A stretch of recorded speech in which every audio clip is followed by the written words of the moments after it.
दोस्तों, क्या IT cell का नया नाइटमेयर गौरव गोगोई बन गए हैं। स्थितियां ये आ गई हैं कि गौरव गोगोई की वीडियो अब एआई द्वारा एडिट की जा रही है, लेकिन आईटी सेल की इस कारगुजारी को भी लोगों ने धरपकड़ कर लिया।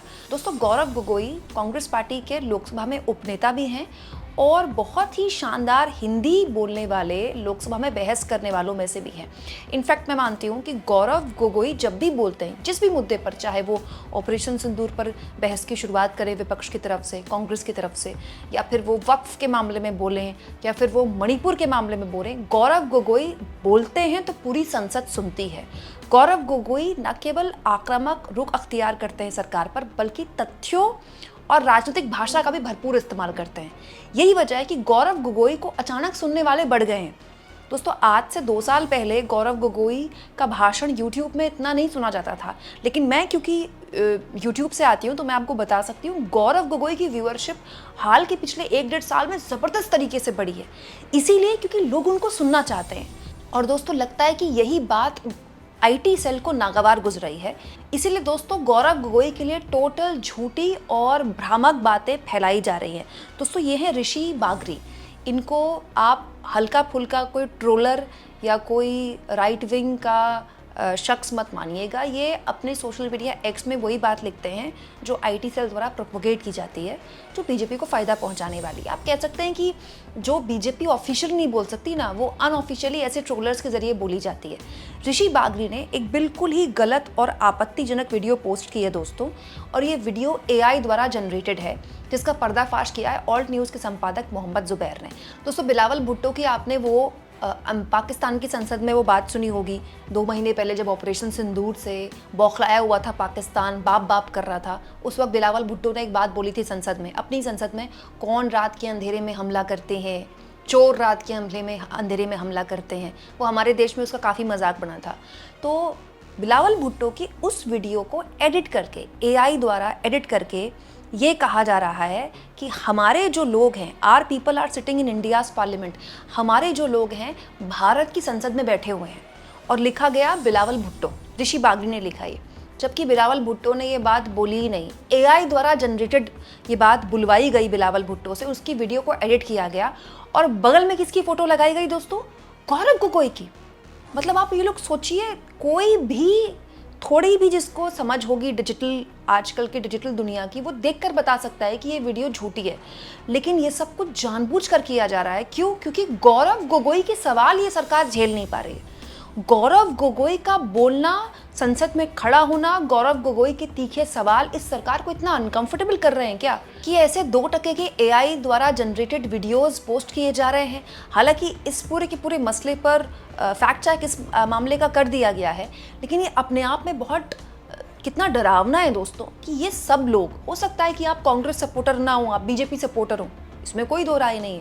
भाई, आप किसी को भी सपोर्ट कर सकते हैं, आपकी अपनी विचारधारा कोई भी हो सकती है, लेकिन आप अपनी विचारधारा को प्रमोट करने के लिए इस देश के एक नागरिक को, गौरव गोगोई इस देश के नागरिक हैं, इस देश के विपक्षी दल के ही हों, लेकिन सांसद हैं, संसद में बैठते हैं, वो लॉ मेकर हैं, उनको आप पाकिस्तान परस्त कह रहे हैं।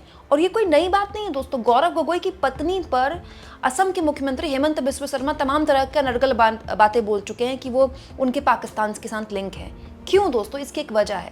एक, असम में चुनाव है और गौरव गोगोई को कांग्रेस पार्टी ने प्रदेश अध्यक्ष बनाया है। गौरव गोगोई काफ़ी पॉपुलर है दोस्तों। असम को लेकर कांग्रेस पार्टी काफ़ी मतलब उम्मीद है उसको असम से, और गौरव गोगोई को जिस तरह से कांग्रेस पार्टी नेशनल पॉलिटिक्स में प्रमोट कर रही है, ये जाहिर तौर पर असम में उनके लिए फ़ायदेमंद होगा। तो क्या ये असम की पॉलिटिक्स में गौरव गोगोई को कमज़ोर करने के लिए एक हथकंडा है? दोस्तों, इसका जवाब तो खैर आईटी सेल के 2 रुपये के ट्रोलर्स ही दे पाएंगे। लेकिन अब जब गौरव गोगोई की बात हुई ही है और उनके भाषणों से इतनी आपत्ति हो ही रही है लोगों को कि उनके भाषण की फ़ोटो को एआई वीडियो में गलत तरीके से एडिट किया जा रहा है, तो क्यों ना थोड़ा सा भाषण गौरव गोगोई का फिर से सुना दिया जाए। यही वो भाषण था ना जिसके बाद बीजेपी वाले तिल मिलाए थे। आज देश ये जानना चाहता है कि वो 5 दहशतगर्द कैसे घुसे, और उन दहशतगर्दों का भी मकसद था, पाकिस्तान से आए हुए वो दहशतगर्दों का क्या मकसद था? उनका मकसद था कि जम्मू कश्मीर की अर्थव्यवस्था को तनाव करना, विनाश करना। उनका मकसद था कि भारत देश में एक सांप्रदायिक वातावरण का जन्म देना। उनका मकसद यह था कि भारत और पाकिस्तान का एक हाइफिनेशन होना, यह था उनका मकसद।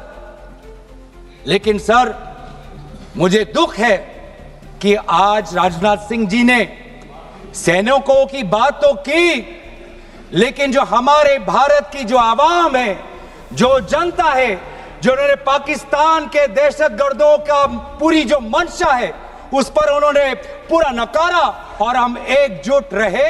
हम मुझे भारतीय होने का गर्व है। हमने देखा वैसारण में कि किस प्रकार से जम्मू और कश्मीर के लोगों ने पूरे देश भर से आए हुए जितने भी पर्यटक थे उनकी मदद की।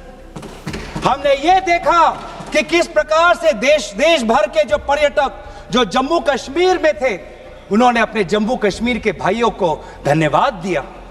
हमने ये भी देखा कि कैसी एक विधवा हिमांशी नरवाल ने कहा कि मैं नहीं चाहती कि मेरे जो पति जिसको लेके आज राजनीति हो रही है उसके शव पर देश में हिंदू मुसलमान की राजनीति हो, मैं नहीं चाहती। यह है हमारी देश की संस्कृति और यह था मंशा पाकिस्तान का। और मैं ये भी गर्व महसूस करता हूं कि सारे विपक्षी राजनीति दल हम सब एकजुट होकर, राहुल गांधी जी ने एक साफ साफ कहा कि हम सरकार के साथ हैं और सरकार को पाकिस्तान को एक ठोस मजबूत कदम देना ही पड़ेगा। आपने कहा कि आर्टिकल 370 के चले जाने के बाद जम्मू कश्मीर सेफ है, जम्मू कश्मीर में आइए। लोग आए, लोगों ने अपने आप को सुरक्षित महसूस किया, लेकिन वैसारण में देखा कि कितने वो निहत्थे थे, कितने वो असहाय थे कि लगभग 1 घंटा लगा एक एम्बुलेंस उनके पास पहुंचने के लिए। पुलिस पर अगर आर्मी भी आई तो चल के आई। और सर, मैं वो नजारा भूल नहीं सकता। एक मां और एक बेटी चल के नीचे आ रही थी। एक भारत के सिपाही को देखा और सिपाही को देखकर वो रो पड़े, खुशी से नहीं, डर से, क्योंकि उनको लगा कि वे दहशतगर्द जिन्होंने सिपाहियों का यूनिफॉर्म पहनकर वहां पर लोगों को मारा, आज वही दहशतगर्द आज पहाड़ के नीचे उनका इंतजार कर। उस भारत के सिपाही को कहना पड़ा कि मैं भारतीय हूं, तुम डरो मत, मैं भारतीय हूं, तुम सेफ हो, सुरक्षित हो। ऐसा दहशत उन्होंने महसूस किया। इस दहशत के ऊपर, इस डर के ऊपर आदरणीय राजनाथ सिंह एक शब्द तो कहते, आप एक शब्द तो कहते। ये आपकी भी जिम्मेवारी है राजनाथ जी, ये आपकी भी जिम्मेवारी है, रक्षा मंत्रालय का भी जिम्मेवारी है। बार बार हम ये देख रहे हैं सर कि आदरणीय गृह मंत्री जाते हैं, कहते हैं कि बहुत अच्छा बंदोबस्त हो गया है, टेररिज्म के हमने उनकी रीढ़ की हड्डी तोड़ दी। तब भी उरी होता है, तब भी बालाकोट, तब भी पुलवामा होता है, तब भी पहलगाम होता है। अंत में जाके जिम्मेवारी कौन लेता है? जम्मू कश्मीर के लेफ्टिनेंट गवर्नर नहीं। अगर जिम्मेवारी किसको लेनी पड़ेगी तो आदरणीय गृह मंत्री आपको लेनी पड़ेगी, नैतिक जिम्मेवारी आपको लेनी पड़ेगी। आप लेफ्टिनेंट गवर्नर के पीछे नहीं छुप सकते।